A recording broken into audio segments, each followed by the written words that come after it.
Mute करके रखें सभी को। हाँ जी, सभी अपना म्यूट कर बोलने के दीजिए, टाइम करेंगे, नहीं तो म्यूट रखेंगे जैसे म्यूट मैं कर दीजिए सारे प्लीज। मंत्र पाठ करते हैं फिर आगे बात करेंगे। ठीक, आंखें बंद, गहरा लंबा सांस लेते हुए अनुभव करना है सांस कहाँ तक जा रहा है। उसको अनुभव करते हुए ओम का उच्चारण करेंगे। ओम का उच्चारण करते हुए उस प्रभु की विद्यमानता को, उनकी प्रेजेंस को अपने भीतर ही अनुभव करना है। वह प्रभु मेरे साथ हैं, वो ज्ञान प्रदाता, सबके गुरुओं के भी गुरु वो प्रभु। हम उनकी सन्निधि में ही कुछ ज्ञान प्राप्त कर रहे हैं। ये भावना रखते हुए गहरा लंबा सांस। ओ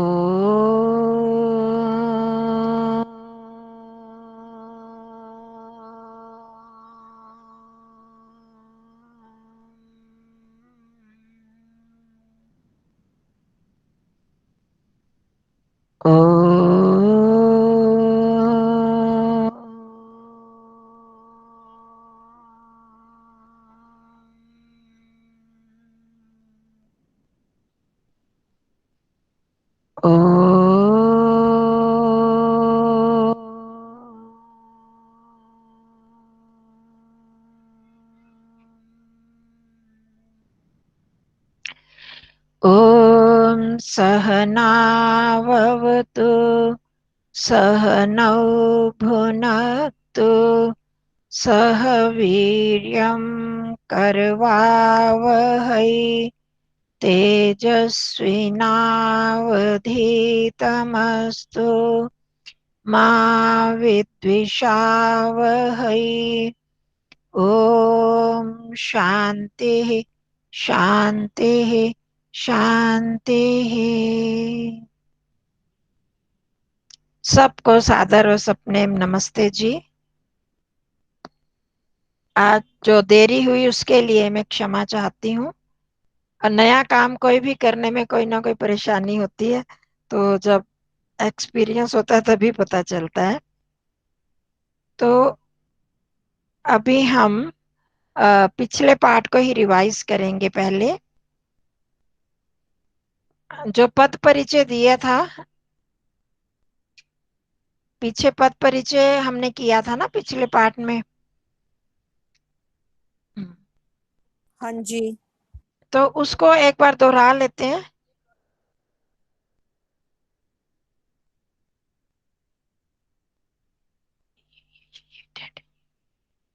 तो जो एक दो स्लाइड्स के तो मैंने करवा दिए थे। हाँ, तो वो समझ आ गए ना आप लोगों को। और ये तीसरी स्लाइड्स का हम करते हैं। एक बीच में मेरे को आई थी समस्या किसी की, वो कह रहे थे कि हम नहीं कर पा रहे हैं पद परिचय। उसको करने का सीधा सा ढंग है कि आप जो अपने शब्द रूप हैं, अभी तो हमारे पास सिर्फ दो ही शब्द रूप हैं, देव के लता के, मतलब एक अकारांत और दूसरा आकारांत।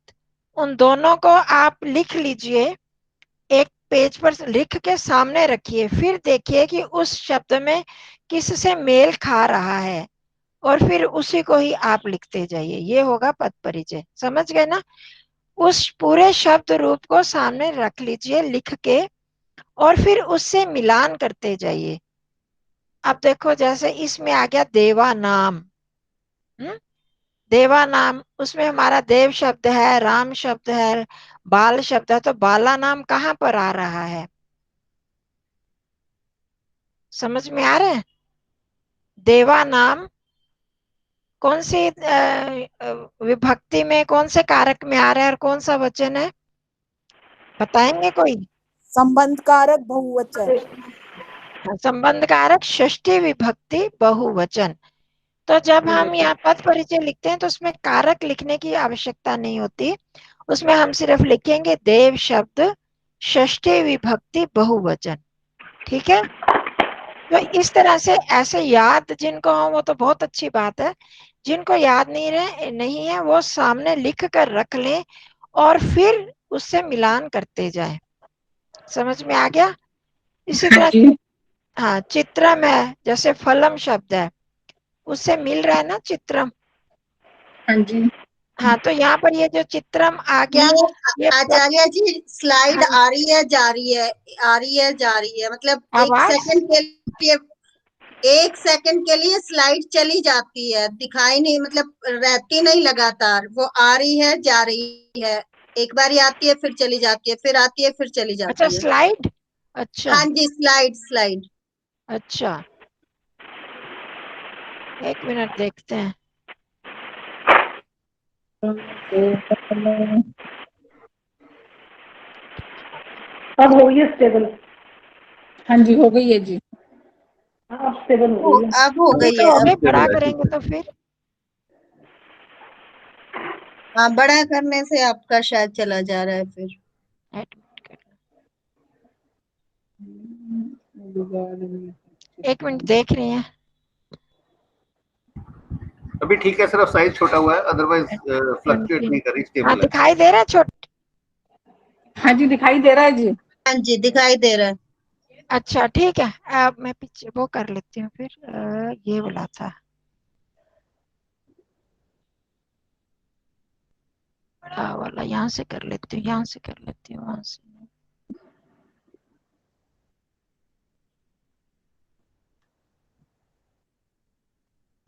हो गया जी। हाँ, नहीं बड़े में वही चेक कर रहे हैं, नहीं हो रहा है उसमें गड़बड़। ठीक है, हाँ जी। हाँ जी। नहीं यहाँ अभी जा रही आ रही है ना? कंचन जी, आप हाँ ना जी। इसे बड़ा मत कीजिए, हम अपने एंड पे उसको बड़ा कर लेंगे। ठीक है जी, अभी कर लो, पर आगे के लिए इलाज तो करना पड़ेगा। एस्केप,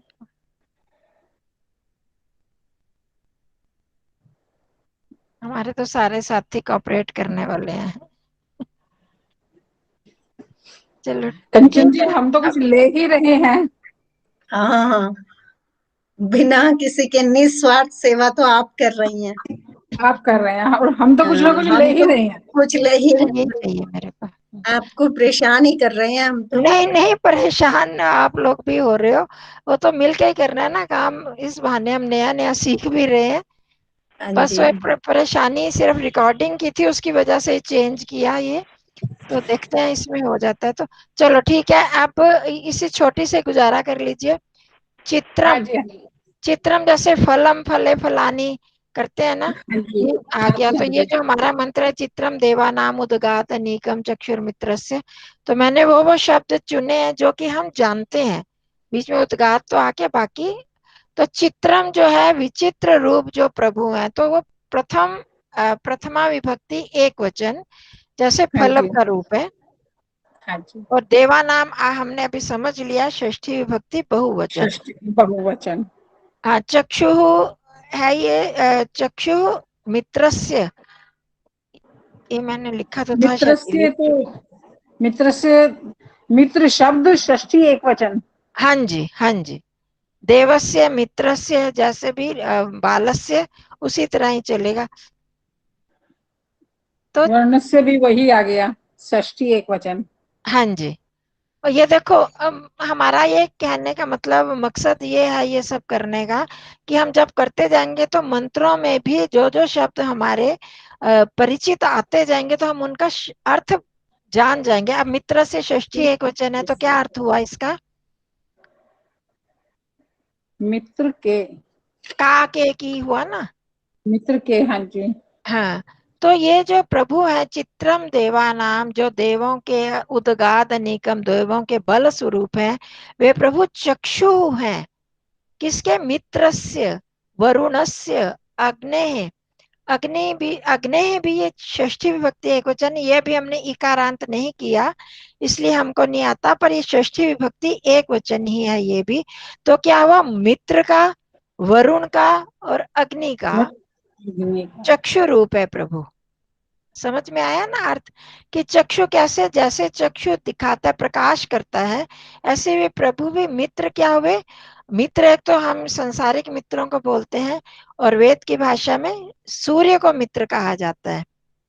वरुण, वरुण जल का देवता है, तो जल को बोला जाता है वरुण, जल, अग्नि। तो इन सब का चक्षु रूप है जो प्रभु, वो अद्भुत है।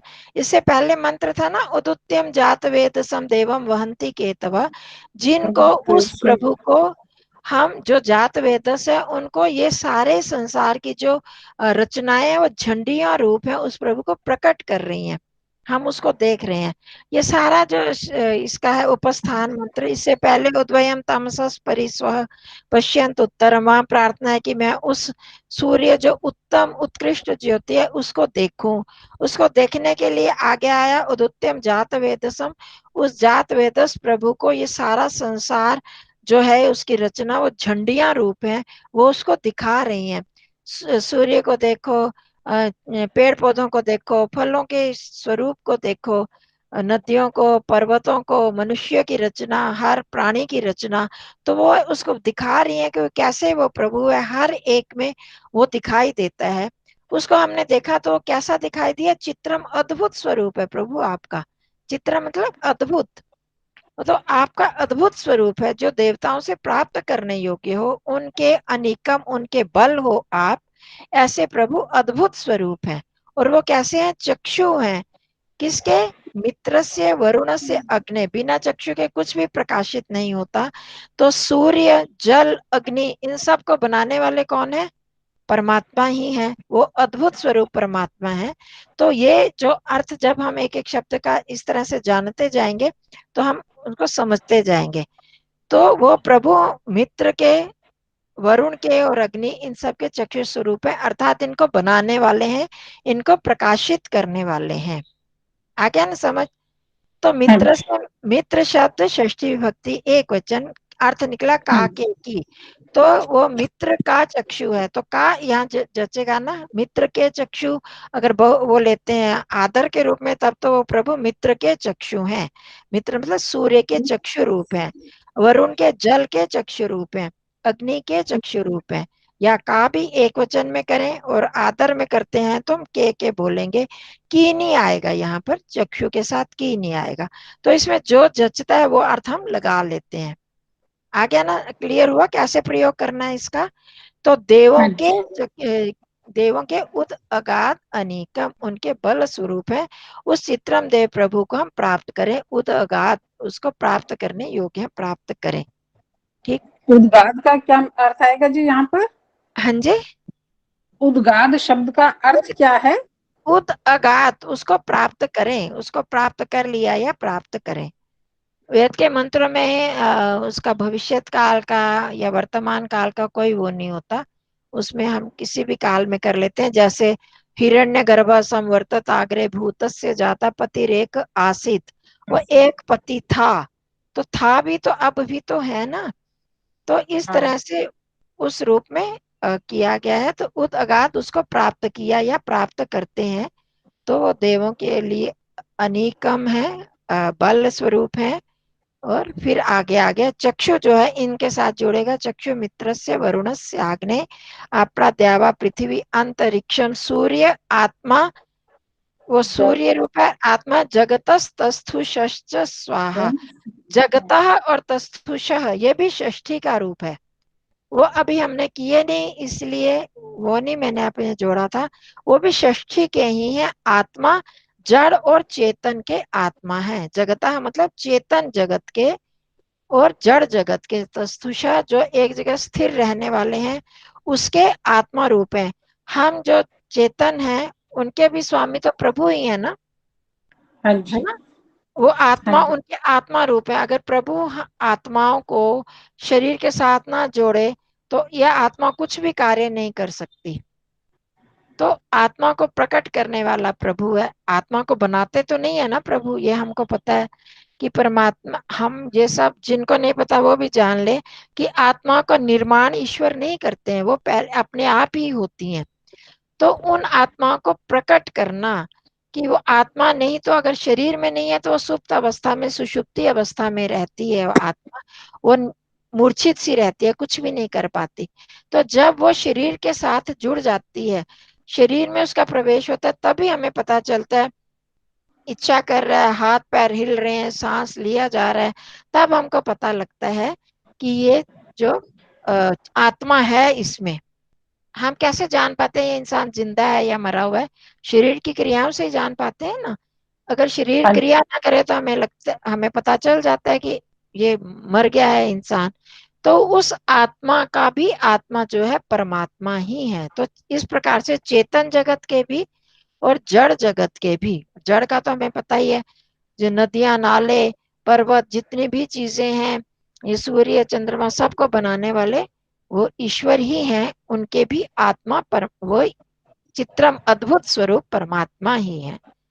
तो ये इस मंत्र का भी अर्थ हो गया और हमने कुछ शब्दों को भी समझ लिया।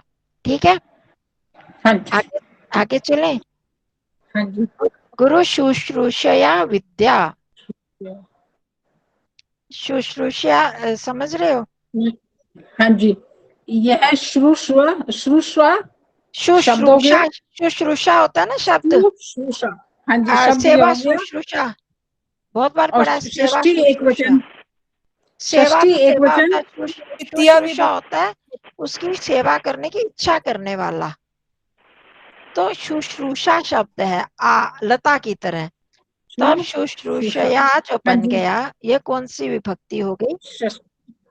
षष्ठी एक वचन स्त्रीलिंग। लता या अच्छा, उसमें लता में षष्ठी में क्या बनता है?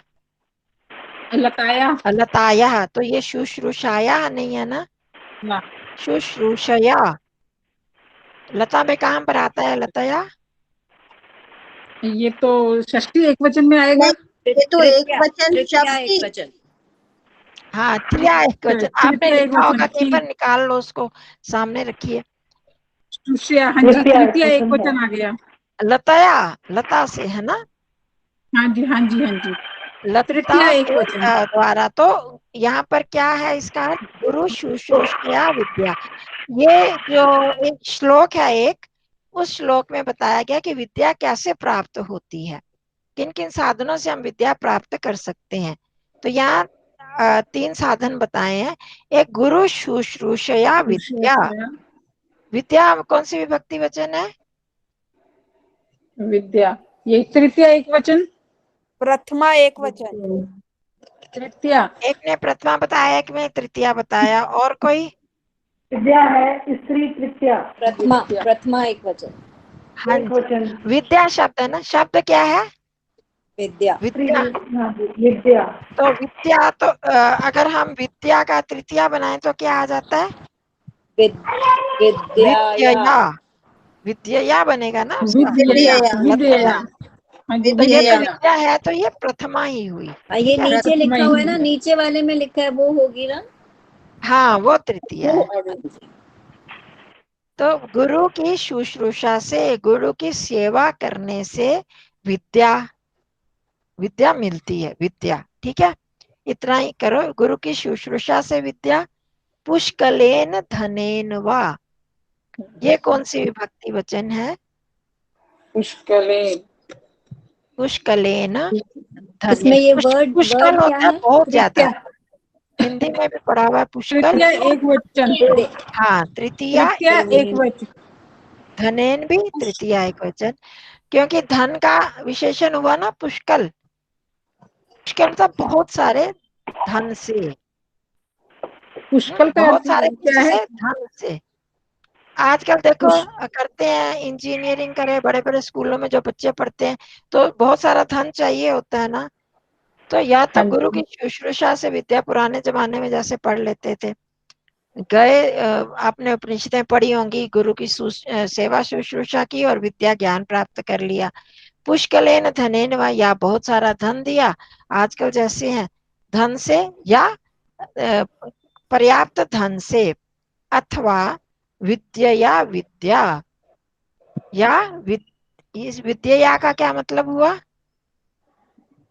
विद्या से। हाँ, विद्या से या विद्या से विद्या प्राप्त होती है।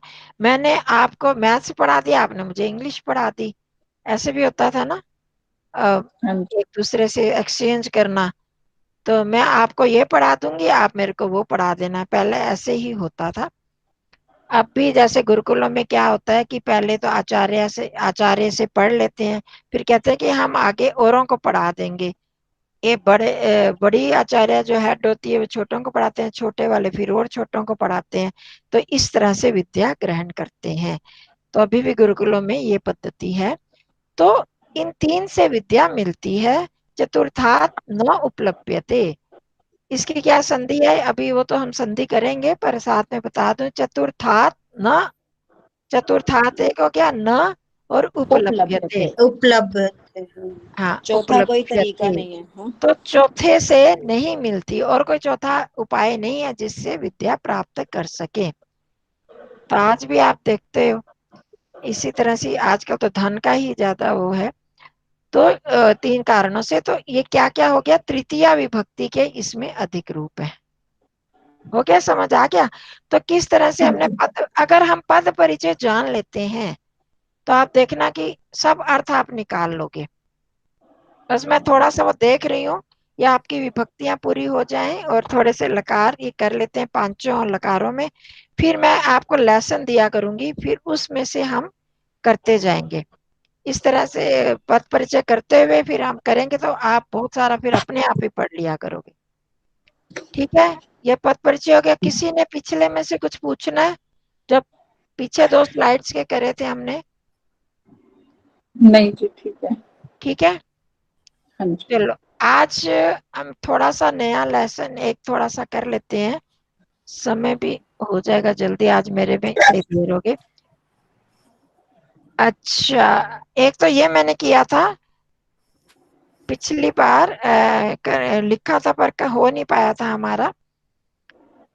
इसमें हेतु ये षष्ठी विभक्ति का उपपद विभक्तियां है ना, हमने उपपद विभक्तियां नहीं की थी पिछली बार। नहीं तो की थी। षष्ठी उपपद विभक्ति कौन कौन सी, किस किस में, जैसे हमने करी ना, तृतीया, द्वितीया, तृतीया, चतुर्थी, पंचमी, सब में करी है ना उपपद विभक्तियां। तो हाँ जी। उसी तरह इसमें भी षष्ठी के साथ भी उपपद विभक्तियों का प्रयोग होता है।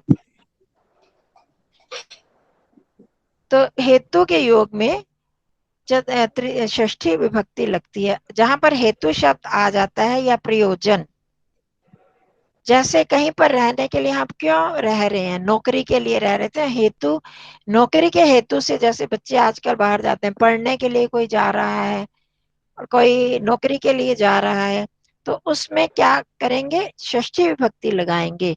जीविका, जीविका के हेतु से मैं बम्बई मुंबई में रह रहा हूँ, जीविका के हेतु से दिल्ली में रह रहा हूँ, तो जीविकायाः, जीविका के वहां षष्ठी लगेगी, जीविका के कारण रह रहा हूं वहां पर।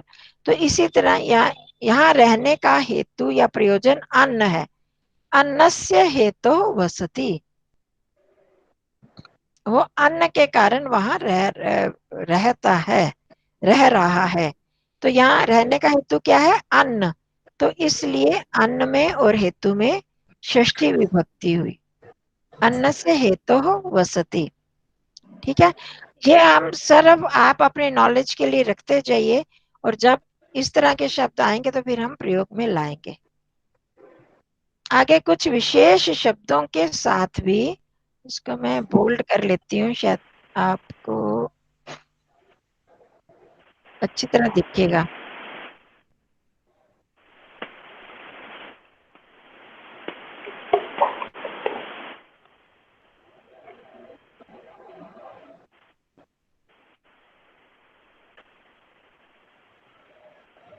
हाँ, अब दिखाई दे रहा है? हाँ जी, दिख रहा है। दिखाई हाँ, दे रहा है। कुछ विशेष शब्दों के साथ, जिन शब्दों में ये उत्तरतः, दक्षिणतः, दक्षिणतः, उपरि, अधः, अग्रे, आदौ, पुरः, वो तो मैंने पहले बताया था ना, पुरतः, पृष्ठतः, उनमें पंचमी लगती है, इनमें भी। और बहुत बार एक ही धातु शब्द के रूप योग में बहुत सारी विभक्तियां लग जाते हैं, जैसे विना के साथ बताया था, द्वितीया, तृतीया, पंचमी लगती है, और कुछ में पंचमी भी लगती है, सप्तमी भी लग जाती है। तो यहाँ पर जो उत्तरता है, तो देखो पंचमी के अर्थ में बहुत सारे ये शब्द प्रयोग में आते हैं।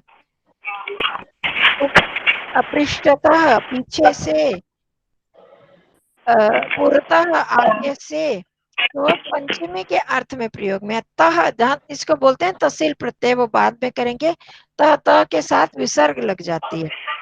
तो इसी तरह उत्तरतः, उत्तर से है, उत्तर की तरफ से, दक्षिणतः, दक्षिणतः दक्षिण की तरफ से, ऊपरी ऊपर, अधः नीचे है। ये शब्द आप याद करते जाओ, ये अव्यय शब्द हैं। अधः नीचे, अग्रे आगे, आदौ मतलब शुरू में, परः पुरः सामने, पुरतः जैसे सामने से होता है, पुरः सामने। तो इनके साथ षष्ठी विभक्ति का प्रयोग होता है। जैसे ग्राम के, गांव के दक्षिण से में या उत्तर में कुआं है, तो ग्रामस्य दक्षिणतः उत्तरतः वा कूपः अस्ति, कि दक्षिण और या उत्तर की ओर कुआं है। तो दोनों में से एक लगा दिए, ग्राम के। तो इसमें जिसके है, जिसके दक्षिण या उत्तर में, वहां पर षष्ठी लग जाती है। तो ग्रामस्य दक्षिणतः उत्तरतः वा कूपः अस्ति। इसी तरह अग्रे, पुरः, पश्चात, इस सब में भी घर के आगे, सामने, पीछे उद्यान है, तो यहाँ भी षष्ठी लगी गृह में। ठीक है। तो इन शब्दों के साथ, इन शब्दों का आप ध्यान में रखें, इन शब्दों के साथ के योग में षष्ठी विभक्ति लगती है। जिसके साथ क्या होता है? हाँ, आदो, ऊपर है ना, किस, अग्रे आदो पूरा है, आदो हाँ, का मीनिंग आदौ शुरू में, पूरा। जैसे हम आदि शब्द करते हैं ना, अनादि, जिसका आदि नहीं होता। आदि मतलब प्रारंभ, शुरू में। और पूरे पूरा सामने, पूरा सामने भी होता है और आगे भी होता है। ऊपरी का अर्थ ऊपर। हाँ, ऊपरी ऊपर लिखते जाओ, ऊपरी ऊपर, अधः नीचे, अग्रे आगे, हाँ, अग्रे आदौ, आगे, आदौ आदौ शुरू में, आदि में, पूरा आरंभ में। सामने से। ये पूरा ऊपरी को, आगे भी और सामने, दोनों अर्थों में प्रयोग होता है। और ऊपरी को ऊर्ध्वा भी बोलते हैं। ऊपरी को ऊर्ध्व, हाँ, ऊपर की दिशा, वो भी बोलते हैं। वो उसमें आता है ना, संध्या प्रार्थना हाँ, के मंत्र में। ऊर्ध्वाधिक बृहस्पति। हाँ जी, संध्या में आते ही है मंत्र। हाँ, ये ऊपर सारी एक शब्द डायरेक्शंस के लिए आती है बहुत ना। सारे। अब अधः, ये जो है ध्रुव, विष्णु, नीचे की भी दिशा, ध्रुवा। स्थिरता की दिशा, अलग अलग अर्थ करते हैं। ध्रुवा नीचे है, पर वो जो ध्रुव स्थिर रहने वाला है, इस तरह से उस अर्थ में करते हैं। ठीक है, आगे ये बढ़े। एक चीज पूछनी थी, ग्रामस्य दक्षिणतः उत्तरतः वा, इसका हाँ मतलब जी, पूरा सेंटेंस का जरा बता दीजिएगा ट्रांसलेट करके। हाँ, गांव के हाँ। दक्षिण या उत्तर में। ये तो मैंने एक ही वाक्य बनाने में के लिए दोनों का प्रयोग कर दिया। इसमें ये जा तो नहीं आएगा जैसे नहीं, वो मैं आप बता रही हूँ, मैं दक्षिणता और उत्तरता के प्रयोग के लिए, शब्दों के प्रयोग में मैंने लगाया था इसको। हाँ, आपके हिसाब से च भी लग सकता है उस अर्थ में कि गांव के दक्षिण और भी और उत्तर की ओर भी कुआं है, दोनों ओर कुआं है, उसके दृष्टि से करें तो इसका मतलब क्या, दोनों और, या इसका मतलब दोनों में से एक और, इस सेंटेंस का एक और मैंने या के लिए लिखा था, दक्षिण या उत्तर की ओर। तो ठीक है। कुआं कहाँ पर है, गांव के दक्षिण या उत्तर की ओर है। मैंने तो इसका दक्षिणता का और उत्तरता का प्रयोग दिखाने के लिए किया था। ठीक है। दोनों में कंचन जी, से इसमें वा का क्या अर्थ है? वाह, वाह का अर्थ है या, ऑप्शनली, और वाह का मतलब या, अथवा जैसे बोलते हैं ना। हाँ जी। तो वाह का करवाया नहीं हुआ ना आपको। वाह मतलब या होता है, या के अर्थ में आता है।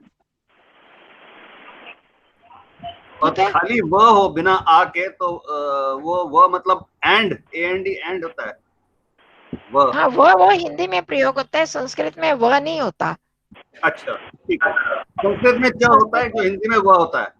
हाँ, वा का प्रयोग अधिकतर या के अर्थ में और कहीं कहीं पर वेद में खासकर और वैदिक भाषा में वहां पर इसका प्रयोग समुच्चय के अर्थ में भी कभी कभी हो जाता है। समुच्चय मतलब च के अर्थ में भी हो जाता है, नहीं तो वैसे वा का अर्थ या ही अथवा या वा या के अर्थ में प्रयोग होता है। कभी कभी समुच्चय अर्थ में कर लेते हैं च का, पर वो वेद में हम इसको या के अर्थ में ही करेंगे। ठीक है। हाँ जी, धन्यवाद जी। तो गृहस्य अग्रे, ये तो आगे समझ, घर के आगे, पूरा सामने, पश्चात, पीछे, कुछ भी लगा सकते हैं। मतलब यहाँ पर इन शब्दों के साथ षष्ठी का प्रयोग होगा, इसलिए ये सारे शब्द लगा दिए समझाने के लिए। उद्यान है, आगे भी हो सकता है, पीछे भी, और पूरा सामने भी, या ये तो दोनों लगभग एक ही अर्थ है, अग्रे और पूरा का। ठीक है, एक और कर लेते हैं, फिर हम टाइम हो जाएगा। अब ये दूर, अंतिक, कुछ और शब्द हैं जिनके साथ षष्ठी विभक्ति का प्रयोग होता है, जैसे दूर, अंतिक। अंतिक का अर्थ समीप होता है, समीप अर्थ में भी, और अंतिक, अंतिक, अंतिके, ये सारे समीप अर्थ में प्रयोग होते हैं। पहले भी शायद किया था इसका, पंचमी में किया था, तो परंतु यहाँ पर दोबारा से कर लेते हैं। दूर का अर्थ तो दूर आप जानते ही हो। अंतिक का अर्थ पास होता है, पार्श्वम मतलब वो भी समीप अर्थ में होता है, और पार्श्व में मतलब बगल में भी होता है। सकाशम इसका अर्थ भी समीप होता है। जैसे हमने, आपको याद है साथ के लिए गए थे, समम सह सार्धम, अभी विपिन भाई साहब ने पूछा था इसका एक प्रयोग क्यों करें। किसी भी अर्थ में एक ही अर्थ के लिए बहुत सारे शब्दों का प्रयोग होता है, समम साकम सार्धम, साथ, सह, सह समम साकम सार्धम। तो इसी तरह पास के लिए भी अंतिक का अर्थ सकाशम, समीपम, इन और पार्श्व, इन शब्दों का प्रयोग होता है। वैसे पार्श्व का होता है बगल में, तो आप बगल में मतलब बिल्कुल पास में, पास में, इसलिए उसका अर्थ पास हो गया। अंतिक भी पास में, अंदर की तरफ जो है वो। तो इन शब्दों का प्रयोग जहां पर हो वहां पर भी उसके साथ भी षष्ठी विभक्ति का प्रयोग होता है। तो दूर, अंतिक आदि तथा इनके अर्थवाची शब्दों के योग में षष्ठी का प्रयोग होता है। जैसे नगरस्य दूरात् विद्यालयः अस्ति, नगर के दूर से, दूर में विद्यालय है। नगर के दूर से विद्यालय मतलब उसके दूर विद्यालय है। मम गृहम विद्यालय से समीपम अंतिकम वा, मेरा घर जो है विद्यालय के समीप ही है। समीप, दोनों का अर्थ ही समीप है, तो एक शब्द का प्रयोग करेंगे समीप या अंतिकम का, तो दोनों का एक ही अर्थ है, इसलिए इकट्ठा कर दिया। मेरा घर, षष्ठी कहां पर, विद्यालयस्य, किसके समीप है, विद्यालय के, तो इसमें षष्ठी लगी। इसके समीप है उसमें षष्ठी लगेगी, समीपम अंतिकम। ये समीपम और अंतिकम के बीच में स्लैश डाल दिए, नहीं तो बाद में कभी कंफ्यूजन होगी पीडीएफ फाइल जब हम रिसीव करेंगे ना। हाँ तो जी, अभी समीपम और अंतिकम के बीच में स्लैश, जैसे फॉरवर्ड स्लैश ओब्लिक का साइन होता है ना। अच्छा ठीक है। हाँ, ताकि हाँ, वो, बाद में कंफ्यूजन नहीं रहेगा कभी रिवाइज करने में कहीं। हाँ जी, ठीक है जी, ठीक है। धन्यवाद जी। हाँ, मैं वो डाल के भेज दूंगी आपको। ठीक है, वैसे डाल के। तो इस तरह से पार्श्व और समीप, इन अर्थों में भी इसी का प्रयोग होता है। ये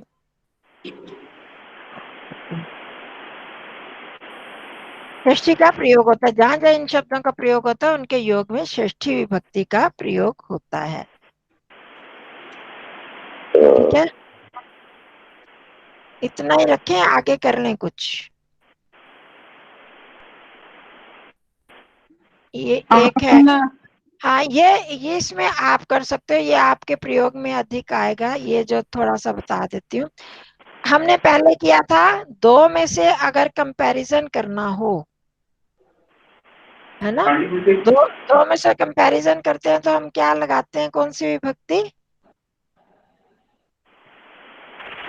पंचमी। कौन सी विभक्ति बताई थी? पंचमी विभक्ति। पंचमी बताई थी ना। हाँ जी। तो आप जब दो से ज्यादा किसी समुदाय में, तो दो से ज्यादा लोगों के बीच में कंपैरिजन करना हो, या किसी एक तरह का ग्रुप है उसमें कंपैरिजन करना हो, तो उसमें षष्ठी का प्रयोग किया जाता है। या सप्तमी का भी आगे आएगा। तो जिस समुदाय में से किसी की विशेषता या श्रेष्ठता बताई जाए, उसमें संबंध कारक का प्रयोग होता है। संबंध कारक का मतलब षष्ठी विभक्ति का प्रयोग किया जाता है। कहाँ पर? जिस समुदाय में हम करते हैं, तुलना करते हैं कि उसमें से कौन सा श्रेष्ठ है, उसमें षष्ठी लगेगी। जैसे षष्ठी भी और सप्तमी मैंने कहा था, वो इसमें प्रयोग मैंने ला ही दिया कि षष्ठी भी लगा सकते हैं और सप्तमी भी लगा सकते हैं। जैसे कवि नाम कालिदास श्रेष्ठ अस्ति, और जब सप्तमी कर लेंगे तो ये कविशु सप्तमी है, इसको आप छोड़ दो अभी। कवि नाम कालिदास श्रेष्ठ अस्ति, क्या अर्थ हुआ इसका? कवियों में कालिदास श्रेष्ठ हैं। हाँ जी, कवियों में कालिदास श्रेष्ठ है। कालिदास की श्रेष्ठता बतानी है। अर्थ तो का के की इनका नहीं है, पर उसमें षष्ठी हम लगाते हैं तो इसलिए वो आ गया। जो अर्थ हमारे वाक्य बनाने में लगेगा वो हम लगा सकते हैं, वो चिन्ह।